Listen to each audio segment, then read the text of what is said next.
სარას 48 ლარი აქვს. მას სურს საკუთარი თანხის 1/13 მოგზაურობისთვის შეინახოს. რამდენი ლარი უნდა გადადოს მან ამისთვის? ანუ პრაქტიკულად გვეკითხებიან 48-ის მესამედი რა არისო. Გამოვიყენეთ 48 მნიშვნელად, რათა იპოვოთ 1/13-ის ტოლფასი წილად. კი ბატონო. მოდი დავიწყოთ მსჯელობა ასე. ესე იგი, მე მაქვს 1/13 და მინდა რომ ამის ეკვივალენტური წილადი ვიპოვო ისეთი, რომ მნიშვნელში მას ჰქონდეს 48. როგორ შეიძლება ეს ვიპოვო? ნუ მოდი ჯერ ერთს ვიზამ, ერთ ხერხს გამოვიყენებ უფრო ესეთ ვიზუალურს. ადგილით დავხაზავ ესეთ რაიმე ფიგურას, რომელსაც ვიტყვი რომ არის 1/10. შემდეგ ამათ დავყოფ 3 ტოლ ნაწილად. აი ესე 3 ტოლ ნაწილად, რომელიც ახლა ეს საერთოდ არის ტოლი. იცოდე? უფრო ასე ალბათ. ნუ ხო, დაახლოებით ტოლ ნაწილებად. ახლა ამათგან 1/13 რა არის? ამათგან 1/13 არის აი ეს რომ შევღება, ხო? ანუ 1/10-ის აი ეს მესამედი შევღება, ხო?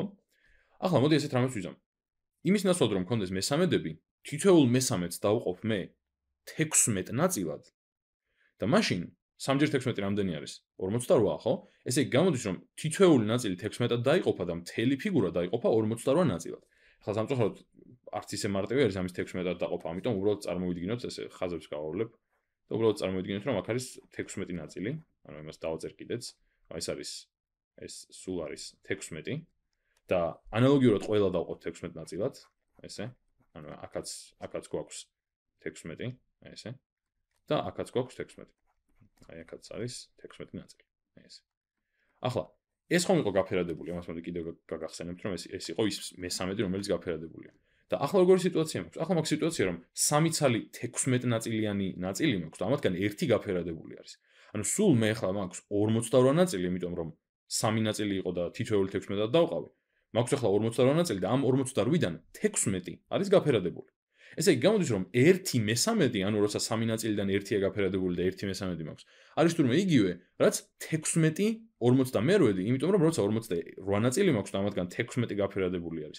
ეს არის ზუსტად იგივე, რაც 1/13, ანუ იმის ჩვენება მინდა უბრალოდ რომ ზომაში გაფერადებული ნაწილი რჩება ზუსტად იგივე, უბრალოდ წინა შემთხვევაში როცა 3-დან 1 იყო გაფერადებული, ახლა არის 3 ცალი 16-დან 1 ცალი 16 და 3 ცალი 16 არის 48, ამიტომ 1/16 3/16-თან შეფარდებული არის 1/13.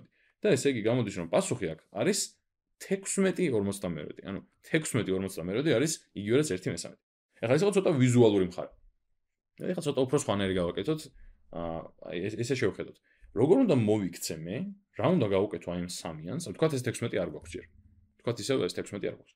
როგორ უნდა მოვიქცე მე? ანუ ამ 3-იანს რა უნდა უქნა რომ მივიღო 48? ნუ რა უნდა უქნა 3-იანს? აი აქედან რომ აქ გადავიდე და უნდა გავამრავლო 16-ზე. ხო? 3-ჯერ 16 არის 48. მაგრამ თუ მნიშვნელი შევცვალე, არ მინდა რომ მთელი წილადი შეიცვალოს. და ამიტომ მრიცხველსაც იმავენაირად შევცვლი. ანუ რამდენჯერაც გავზრდი მნიშვნელს, იმდენჯერ გავზრდი მრიცხველსაც, რომ არ შემეცვალოს წილადი. მაშინ ესე იგი აქედან აქ რომ მოვალ, აი აქედან აქ რომ მოვალ, აქაც 16-ზე გამრავლება მჭირდება. ანუ 1-ით 16-ზე უნდა გამომრავლო, რომ წილადი არ შეიცვალოს. და 1 თუ 16-ზე გამომრავლე, აშკარად მივიღებ 16-ს. და სწორედ ესე ვიღებ, რომ 1/13 არის იგივე, რაც 16/42. კიდე ერთი ვარიანტი, რომელიც შეგვიძლია ასე ვთქვათ, მსჯელობაში გამოვიყენოთ, არის ასეთი. ნუ რა მინდა მე? მე ვეძებ 48-ის 1/13, ხო? ესე იგი 48-ის 1/13. ეს რას ნიშნავს? მე როცა ვეძებ რაღაცის 1/13-ს, მინდა რომ ეს გავამრავლო 1/13-ზე და პასუხიც ეგაა. ანუ 48-ის 1/13 არის იგივე, რაც 48, ან მოდი უფრო გასაგები რომ იყოს 48 იმიტომ რომ 48 იგივე რაც 48 48 გამრავლებული 1/13-ზე, ხო? და ახლა ეს რა იქნება? ეს იქნება 1-ჯერ 48 გაყოფილი 3-ჯერ 1-ზე. და 48 გაყოფილი 3-ზე არის 16 და რა მივიღე ესე იგი? მივიღე რომ 48-ის მესამედი არის 16.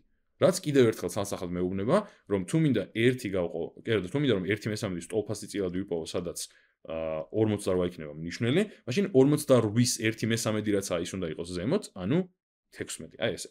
ესე იგი გამოდის რომ 1/13 არის ზუსტად იგივე, რაც 16/42.